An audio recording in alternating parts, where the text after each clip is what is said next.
Well, in May this year, I travelled to the UK for a family wedding. It was a lovely time, although coloured in some ways by what was happening in the country at the time. I remember landing at Heathrow and getting a message from my wife back here in Melbourne with these words: "Look after yourself with what's been happening in Manchester." Now, I'd been travelling for 24 hours. I had no idea what had been happening in Manchester, but I quickly found out. A terror attack targeting a concert, 23 people killed, including several children. Now, as you can imagine, in the days that followed, all of the news, all of the commentary revolved around this attack. But there's one headline in particular that is seared in my memory. It was on a discarded newspaper on the bus seat next to me. The headline: "Now they kill our children." It's a confronting headline, it's a provocative headline, but there were two words in particular that stood out to me. They and our. Us and them. I wonder if you've noticed this kind of dualism that shapes so much of our public discourse today, where there's only black and white terms, very little room for nuance, no room for grey. They and our, us or them, yes or no. There's a kind of dualism that dominates public discourse today. And the moment that you subscribe to one, there's no room left for nuance, no room for conversation. I was having lunch with someone here in the city recently, and he was lamenting the way this kind of discourse has infected his office. And he made this observation: no one listens to each other anymore. And he's exactly right. When dualism is the mark of discourse, there's no space for dialogue, for listening. You're just throwing bombs at each other, whether they're literal or verbal. Now, the title of this year's conference is Disruption: How to be Heard in a World Not Listening. It's an acknowledgement that it's hard for the Christian faith to be heard today. Whether because of apathy or hostility, it's hard to get the Christian message out there. So over these 2 nights, we're going to say a whole lot about speaking.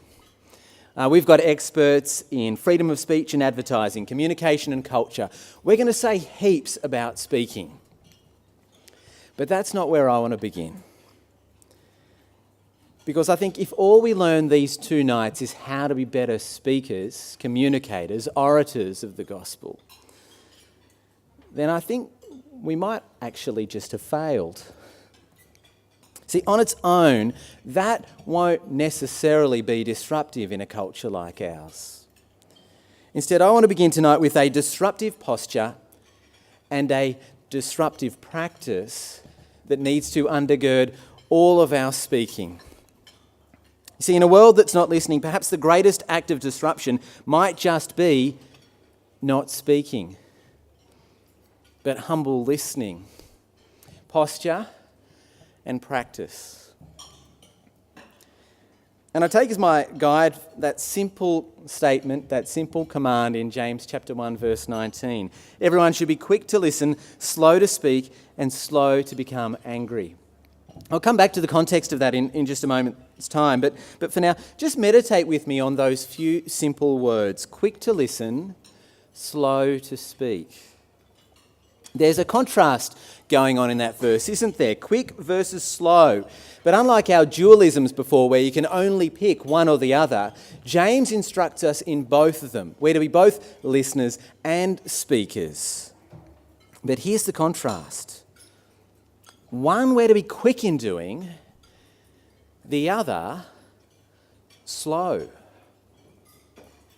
You know, when I think about my conversations, I often am very keen to race into one of these two, but it's not listening.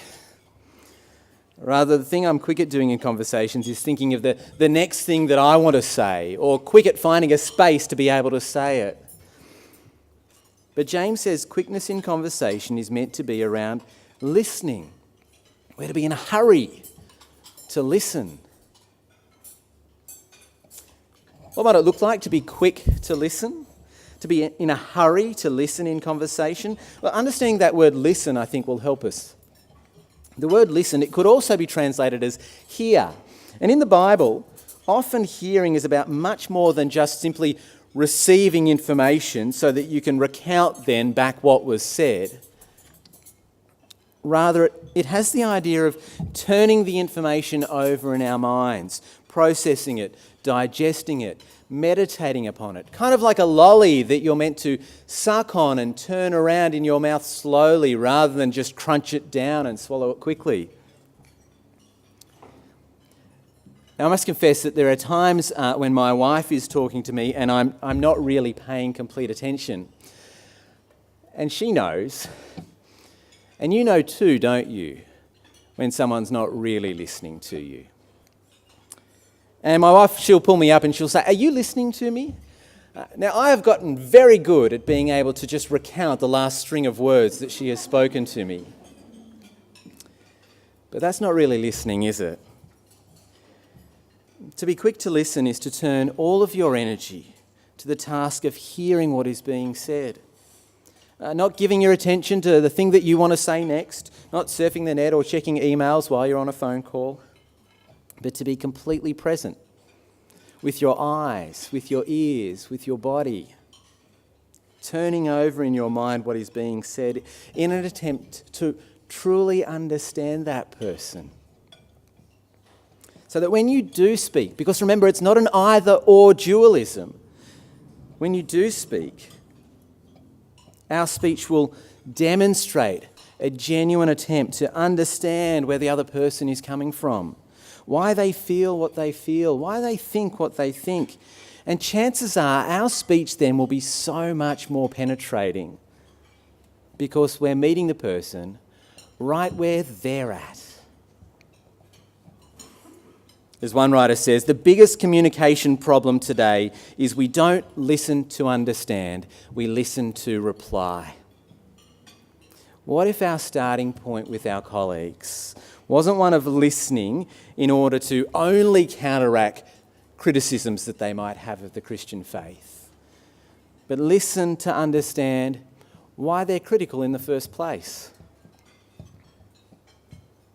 Dietrich Bonhoeffer was a German pastor, theologian, spy during World War II.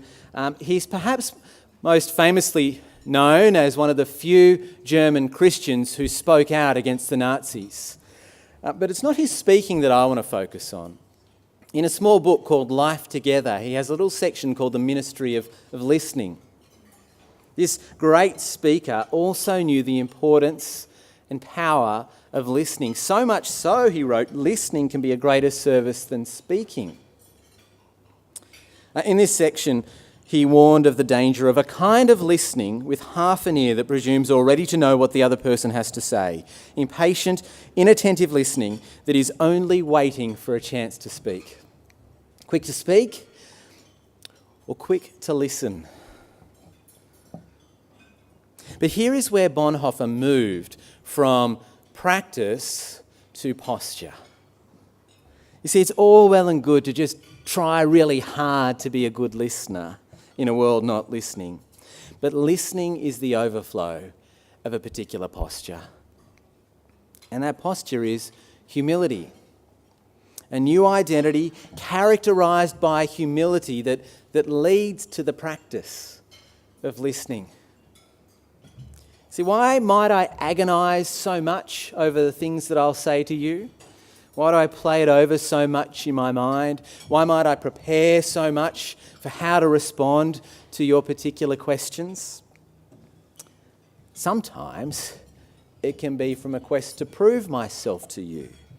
Speech can oftentimes be deeply connected with proving myself to you, my value and my worth to you.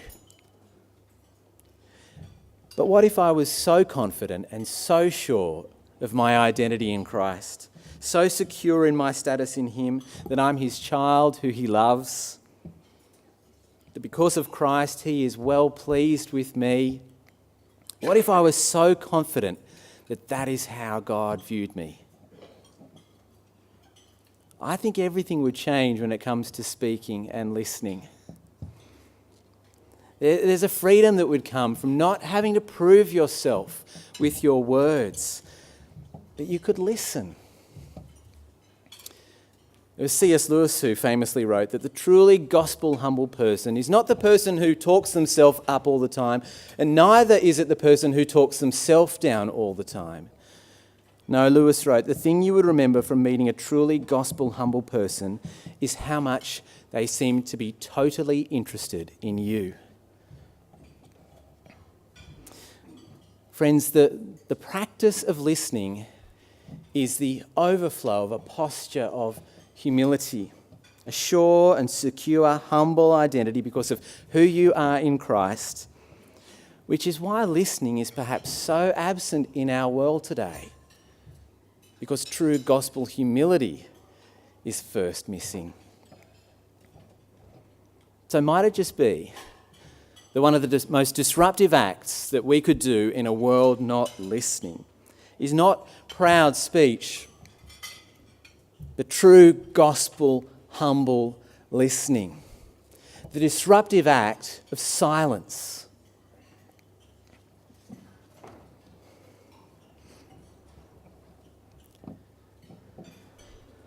Friends, be quick to listen and slow to speak. But here's where I want to return to the context of that passage and hopefully guide us again in that posture of humility. You see, James' command to be quick to listen is a command for all of life. But it's first a command to listen to one voice in particular. Not the voice of colleagues, but the voice of God. You see, the command to listen in James, it flows straight out of an instruction in the previous verse about the Father's word of truth to us. And it flows immediately into a section on hearing so that we might obey. The context is one of being quick, first and foremost, to listen to God.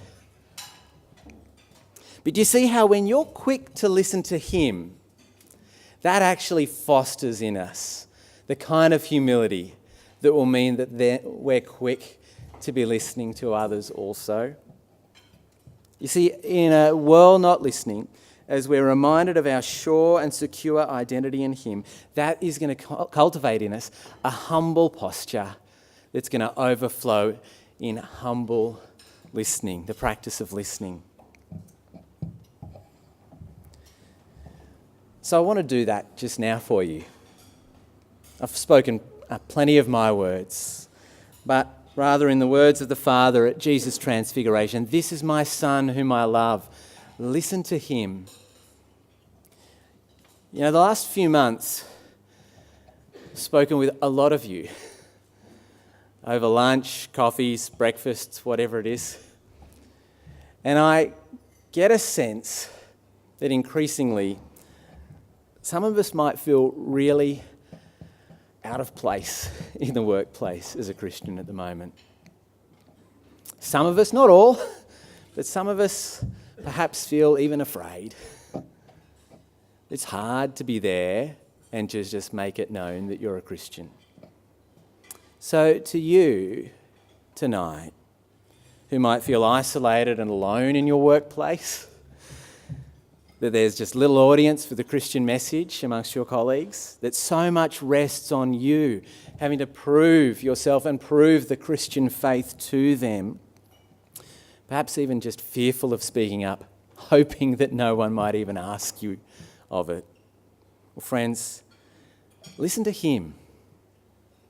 Listen to these words of His.